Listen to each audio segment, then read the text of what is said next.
Hey guys, what's going on? This is Namkraft and welcome back to another series of Starcraft English commentary. Today we're going to be watching KCM 2025 Season 2 Week 7. Not a lot of Starcraft content these days. I apologize. I've been doing a lot of other things, but the pro gamers themselves have not been casting a lot of games. So that is just current state of things, and I hope that it will pick up later. But because nowadays it seems like everyone in the Korean pro gaming scene is busy with the university girl leagues. That's what we have. But anyways, this week it's going to be Sack Royal Rush for Terran, Snock Snow, and YSC for Protoss, and Soki Jaedong Action for Zerg. Let me just quickly show you the progression of KCM after 6 weeks so far. This is we're going to be witnessing week 7. So far, Zerg is leading with 8 points, Terran with 6, and Protoss only have 4, and we only have 2 more weeks. So the best that Protoss can hope for to escape the playoffs is to get 2 wins, and then Zerg lose all, right? Then they get 0 points, and then Protoss gonna tie it up with Zerg at 8 points. Terran is gonna be at 8 points, and everyone would be tied up. But of course, that is crazy. No one would ever expect that kind of thing. So we are very much for sure that Protoss will be playing in the playoffs. The question is which other race will play with them, and likely it is going to be Terran. YSC versus Jaedong and Eclipse is the first map. Let me just quickly show you the map information. So first of all, here is the map Eclipse, as you can see it. Forge opening coming out for YSC, and on this map here is the win rate. Eclipse 46.4% win rate. Jaedong, how is he doing these days? Let me just quickly show you, because I have not been following the ELO ranking scene. There they are. So Mini is number 1 this week. It is very, very strong. And let me just quickly resize this so we know that it's looking nice. Expansion coming down for YSC. Yeah, Jaedong, is he here? He is not in this list. Let me just quickly check where he is exactly. So Jaedong is the least ranked Zerg this week. He's behind Action and Soki, and Action is not even in the top 10. Only Soki is in the top 10, so that's what we have. And in terms of performances in the last 30 days, can I show it to you? There it is. So Jaedong is against Protoss only 48%, and YSC against Zerg is 48%, so quite similar. And like I think you know by now that YSC is a strong player only in KCM. He is really bad otherwise, but in KCM he just seems to be doing really okay seasons after seasons. And if you look at the win rate for KCM also, I will just quickly show it to you. Here it is. So the top 10, or the top 8 players rather, is in this order: Action with 6 wins and 1 losses, Light with 5 wins and 1 loss, Hero with 8 wins and 2 losses. So very strong performances by Zerg players overall, with a bit of taint of Terran players. Alright, looking back at this map, what are we seeing here? Only 2 Zergling opening from Jaedong. He is going to be positioned nicely into the mid game here without having to invest much. The probe transfer is rather late from YSC. We're gonna get the probe getting transferred now. So that's cool. Okay, transferring 4 probes. I need to remember that you always transfer 4 probes when you send it towards the expansion. Sometimes I transfer 6, sometimes I transfer 5. And there is another one coming down. What are we seeing here? This probe is still checking another Zergling. He's gonna try to stop it on high ground, but looks like Jaedong is going to be going for Noble Zerg style, it seems, with a lair in his base. On Eclipse, what is the interesting thing about Eclipse? I guess very easy for Zerg to take 3 bases with 3 gas and hold them. But the question is how to get to the 4th one, right? The 4th way. Okay, what is this? Stargate. A Stargate at the expansion first, and a Stargate in the main following a little bit later. This Overlord is not in the right position to scout. Okay, that probe getting sniped by slowlings is not really what YC wants to accomplish here, but let's see what is going to be the next move. Jaedong has finally invested into Zergling with speed. Spire comes up. Of course, this is rather fast Spire. There's going to be the first target.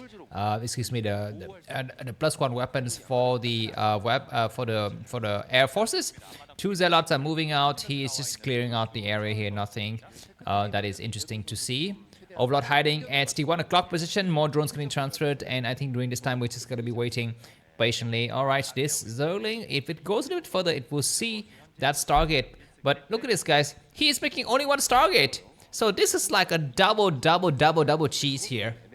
Normally you want to build a Stargate in the main and then the Stargate at the expansion, but he's going for a Stargate at the expansion only, but he doesn't even go for the one in the main, so he's anticipating that Jaedong would scout it in his main, but he's not scouting it. Then we do have the first Corsair coming out, so I guess this Corsair is hoping to get the first Overlord very quickly. Looks like Jaedong is not losing that Zergling, so that's good. The Corsair will arrive. He will be relieved to see that there's no Hydrogen, but the presence of the 5 hatcheries is going to be alarming for him. He's checking for the situation. When he arrives in the main, now can he see that the Spire is not yet done? He knows that the Spire is not yet done, so it's going to be waiting a little bit in this area. The other Corsair is not finding the Overlords at the top left of the screen. This other Corsair is checking out, and he will get at least 1 Overlord, if not 2. And once again, not able to see the Overlord on the southern side is going to be a problem, but looks like the Corsair is circling around to go for the other Overlord on the other side of the map. Yeah, very far out the Corsair need to be able to get there, and he does get there on time to find that hidden Overlord. Nicely found here, and looks like the other Corsair will need to escape. There is a Corsair versus Scourge action happening on this other side of the map here. I think there's another pair of Scourge on this side of the map, and we shall see if that Corsair is going to get trapped or not. He does run around correctly, and now he is gonna just check inside the main. He wants to see if there's a Hydrodent just before dying here, but it looks like he is going to be able to go a little bit out further. This other Scourge is gonna try to check in the main, and looks like that first Corsair died. So I think many of you have seen that losing that first Corsair is quite bad for Protoss. And let's see how YSC is going to react here. He's got some Zelle with leg, and of course during this time Zerg would like to make a lot of mutas. On this map, like I told you, it's very easy for Zerg to hold the 3 bases. So I feel like investing in early Zealot legs is not really what you want to do. What is this? Canceling the cannon. He has cancelled the cannon, and that, okay, he's gonna put a cannon on this far outside of the map, which is not a bad idea. How many Corsairs will be able to come out? Zealot's just gonna come out just to drive the Mutualists away a little bit. Both of these players don't have any ideas what the other guys is doing. And Jaedong has invested a lot into Mutualists, and there is gonna get revealed here, maybe, possibly, yes, Zealot with leg characteristics at just the right moment to able to run out and drive this Mutualists away and buy a few more precious seconds. Very nicely done, just losing a single Zealot, and now the number of Corsairs is around 5 or 6. The Hepler +1, which is nice. A Dark Templar coming out to support. What is this unit? I think this might be a probe. Anyways, Mitch is going to be coming out, and now that Dark Templar can spot the massive Scourges, he can preemptively attack these Scourges first with the Corsairs. I think he attacked them. He got a couple of Scourges, only 4 remains. So that's good. This other Zealot is checking for the presence of any kind of additional hatcheries. He's not able to find it. So far, I think YSC isn't doing too shabby. He's going to be gearing up for some nice defensive measures in his base. But for the timing, I think Jaedong has already swapped out the Mutualists to go into Hydras. Yeah, I think, well, what is this? These drones are not mining correctly. Now they are. All right, YSC 88 supply, Jaedong 74. I think Lurkers are going to get good at some point in the future. These Mutualists might be driving only 5 Mutualists. He's anticipating there might be something like a Dark Archon switch, but it's not coming. Okay, there is going to be more Mutualists. So this is interesting. He's morphing more Mutualists at home.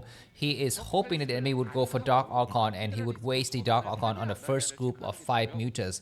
But now there's going to be more group, and this Dark Templar is nicely displayed. Like I tell you, KCM, YSC is not a shabby player. He's quite good. Mutas once again driving through, and a single Dark Templar spots everything. He spots everything. That is amazing. He sees so many Scourges, and he needs to make a decision right now to go for the Scourges. He gets some Scourges. That's it. He takes some Scourges, but now there's massive Scourges, and there's about 2 cannons in the main. He needs to morph them into. He might storm. That storm isn't so bad. He will lose the first. He will lose another one, but there's going to be some cannons in the main. He's going to be super careful. He's going to be coming out. Great storm to catch a lot of Scourges. There's still enough cannons to cover. He needs to run back and hide his High Templar so that they can get morphed into something else in the future. He does that. Another pair of Scourge is still visible, and he's going to dive in, and another Corsair has lost his life here. This nice attack is coming through, and the game has kind of stabilized, but Jaedong is building up a nice, massive advantage. The only problem is this area. He had no expansion. Jaedong has been stuck on these Mutualist build for a while. We will have some Dragoons coming out, and Dragoon range is underway. Now the question is, how fast is the Hydra switch? Because it seems like it's not as fast as it needs to be. You need to have some Hydras and possibly some Lurkers being researched right now. Yeah, we're gonna be seeing the first signs of Hydras, only not that many. And these Zealots, the fact that they've been alive for a while is gonna be a good sign. And looks like YSC might get ready to bust out with his Dragoon fleet and try to take an expansion at some point in the future. Jaedong has now Eclipse YSC in supply, and massive Hydras coming through. We are not seeing Lurkers yet. I don't see any Lurkers morphing. Nice +1 weapons and +1 armors are possibly done on the ground forces for YSC. He continuously pump mutas. Not so sure if this is the right idea. Okay, maybe it is, because look at how many mutas there are. There's a huge amount of mutas. Anyways, 11-minute mark of the game, and the first huge ground army for Protoss start to move across the map. You need to get ready to take an expansion now.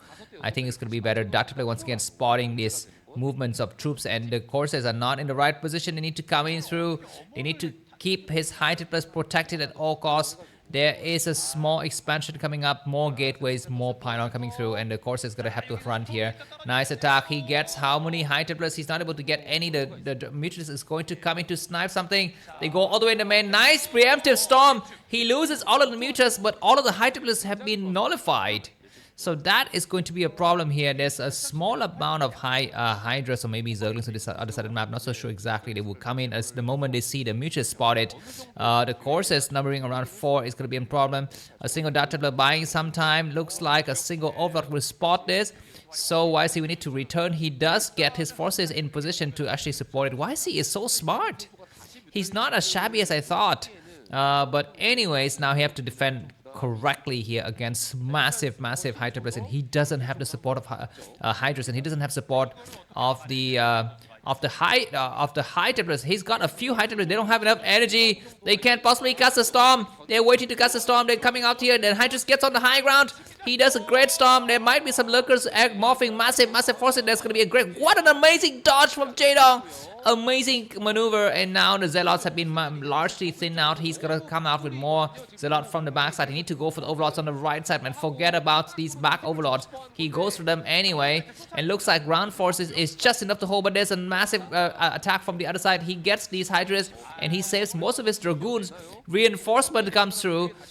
These Corsairs are not in the right area to intercept. He's gonna try to come to it, and he's gonna be losing so many Corsairs. He loses 2 already. He might lose some more. The cannons are not yet up.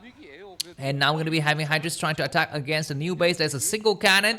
He will need to make a lot more cannons. Hydras did not attack. They waited too long here. And now there's going to be just enough forces for YC to hold, and probes are going to get transferred correctly. So the game will go on for a while. I think both the players have played kind of sloppily, excuse me.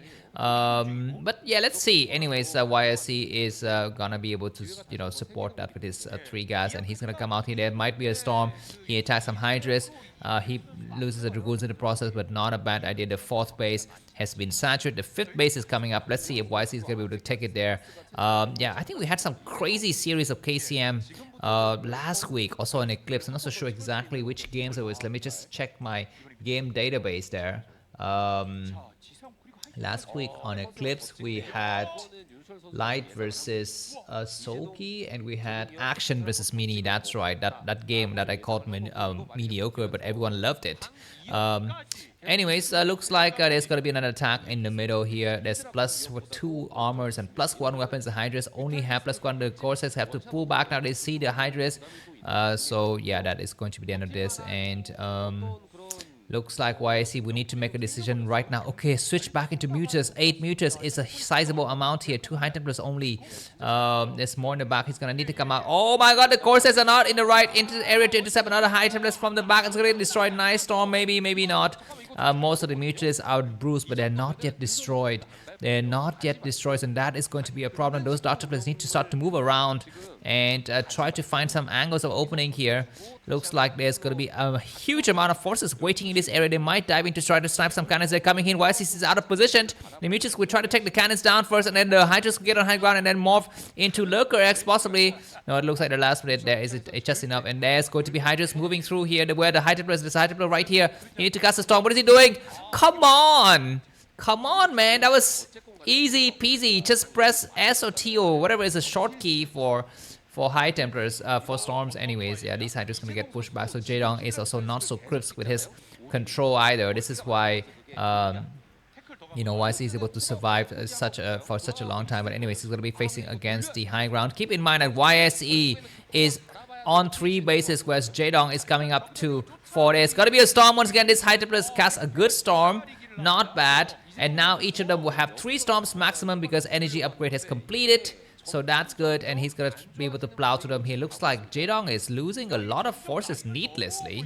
The last of the courses has fallen, and this attack against base, is that a Nidus Canal or not a hatchery? I'm not so sure, but Protoss has reached that area before the Zerg player, and now there has gone the high ground advantage here. Great attack. He needs to come out here, and he's gonna snipe 2 hatcheries and pushes the Zerg away. Keep in mind that YSC is still on 3 bases, but he will come out here. Another beautiful storm is expected. He does cast a great storm. No reaction from Jaedong this time around, and he's gonna pull back. The ground forces from Protoss is trading reasonably well. Zelle attacking in this area as well, not a bad idea. He does get some Hydra's attack. Hydra is getting lost in process, and Protoss is kind of overcommitting here. I think he needs to back up. He doesn't need to engage here anymore, but Zelle attacking against just lonely Hydras is the thing that he wants to do here. During this time, Jaedong is forced to send the rest of the forces to save this way. There's going to be a storm! Great storm, Jaedong, not reaction at all. There could be another storm. No, there's not another storm. He's going to try to snipe the hatchery. The hatchery, is it close to getting destroyed here? I guess it will not get destroyed. It will not get destroyed, so that base will get saved. And YSC has not yet expanded. He's grouped up the rest of his forces on this other side of the map. He's not yet expanding, but at least he's containing Jaedong to just 4 bases. The Jaedong doesn't have Queen's Nest, and this base is gonna get mined out very, so there's going to be cannons getting cancelled. But Hydras are gonna get cut off in the middle by Zelle's reinforcements. And now there's going to be a small base raid here. There need to be lurkers. Looks like Jaedong did invest in lurkers or something. Observer need to pull back. Great storm to dodge here. There might be more storm from the low ground. Amazing storm in anticipation. He comes forward. He does some great storm, and yes, all of these Hydras are toasted. There's going to be Dragoons on the high ground here. There's going to be reinforcement from the backside. He need to pull back and try to do some great attack. Keep in mind that YSC is on 3 bases. There's a hidden hatchery that has been spotted and switched back into Mutas. This is amazing. These Hydra's going to try to come out here. They make cast some more storm. There's largely 0 drones here. So what is he going to try to accomplish? I guess he's just going to try to kill some remaining Hydras, and that's going to be the end of the attack. He needs to come back and try to save that other base. He's gonna try to kill as many drones as possible, and then possibly snipe the hatchery. The high templars will lose their life. He's not casting a storm. He's pulling back. He does a great storm. He morphs into Archon just to buy some that hatchery has been damaged from before. So, oh, that hatchery, does it fall? The hatchery, does it fall? The hatchery, does it fall? The hatchery lives with 26 HP. What is going to be YC's plan? He's going to expand on this side now, and he's going to try to snipe that other base. He sees it with a probe. He needs to see it. He needs to see it. A single data plus slipping in here would be very, very useful, but I'm not so sure if YC will have that idea. Anyways, there's going to be massive mutas, about 11 mutas getting ready to attack here. Looks like YC has discovered this base. He will go there and snipe it. Why are there drones going on that geyser? So many drones. These Hydras might decide to bust the front. Where are they going exactly? They're attacking against this brand new base. Mutas come through, and there's going to be Dragoon head on. Some cannons will get cancelled. Good storm to snipe to slowly eat away those Mutas. They are damaged. Hydras are slightly on the low ground here, and one more storm is going to get deployed, and those Dragoons can be no match for the Hydras, and this base once again is getting forced to get cancelled. There's no plan B at all for YC. This hatchery is still alive. Why don't you make a Dark Templar and send it over to that base? That base will be wiped out very easily. Anyways, Dragoon's going to be buying some time here and attacking. He is going to be, yes, trying to drive those Hydras back. This is going to be a small area, but Hydras coming from all sides, and Jaedong now is leading by about 30 supply. The rest of YC's forces is getting stuck at home. He's not using them. He need to come out right now with the rest of his forces and take this base, but he's not. His forces are just sitting here doing nothing. He need to engage now in this base. Yeah, oh my god, he's got a lot of storms, but now There's going to be new base coming up for Protoss, for Zerg, and I think Jaedong has won this game. Nicely done from Jaedong. There's an Archon. Walking single file to this blue versus area is not really the right idea. Yeah, Jaedong is leading by about 40 supply now, and the problem with YC is that he was not able to take a fourth base. There's going to be a Maelstrom. He does go for Maelstrom. He does a great Maelstrom. He's gonna storm them. Dragoons will attack them head on. He gets maybe one storm. He does a nice storm, not bad. And he will storm the other Hydras as well, so that's also not good, not bad, excuse me. He's gonna have to be careful. Why doesn't he storm? He's got so many storms ready. He does some basic storms, but he is... The Zealot need to get on the high ground. Yeah, he does some small trade here, but as you can see, YC is running out of ideas. He's not trading efficiently. He does some storms and backup, but look at the reinforcement from the other side of the map here. All brown coming from all sides. They're gonna try to surround these forces. Great storm though to drive, and these are really irresponsible storms. Do not storm while driving, man. He comes through, and that is gonna be the end of the fight from YSC. Nicely done from Jaedong. If you enjoyed this cast video, buy me a coffee. The link to that is going to be in the video description, and I will see you in the next set of the game. Thanks for watching, and we need to, ask YSC to leave the game now. He's behind by about 50 supply. He's gonna come out. YSC has got a lot of APM, but I'm not so sure exactly what is he using the APM for, because now Jaedong has got something like 5 bases, and he's coming from all sides. Yeah, when you play on Eclipse, you need to take a 4th base. I mean, no matter what you do, you need to take a 4th base as a Protoss player. I guess YSC is just gonna be playing to tire down Jaedong, maybe to help out the Terran player. Maybe that is the plan, because now his enemy is ahead by about 50 supply. There's a Dark Templar. It's not really needed. How can this Dark Templar possibly do anything? I don't know. Observer can see the extent to which there's so many Hydras, and they come in from all sides. Archon could be buying some time. This Dark Archon is not casting any spells. Yeah, he's just gonna be doing a nice attack here to wear out the Hydras, but there are just way too many Hydras. And why is he even moving inside his main base, man? I don't What is this? Yeah, we're gonna be seeing like a bad manner hatchery somewhere right outside in the main base. GG from YC. Thanks for watching. See you soon. Bye-bye.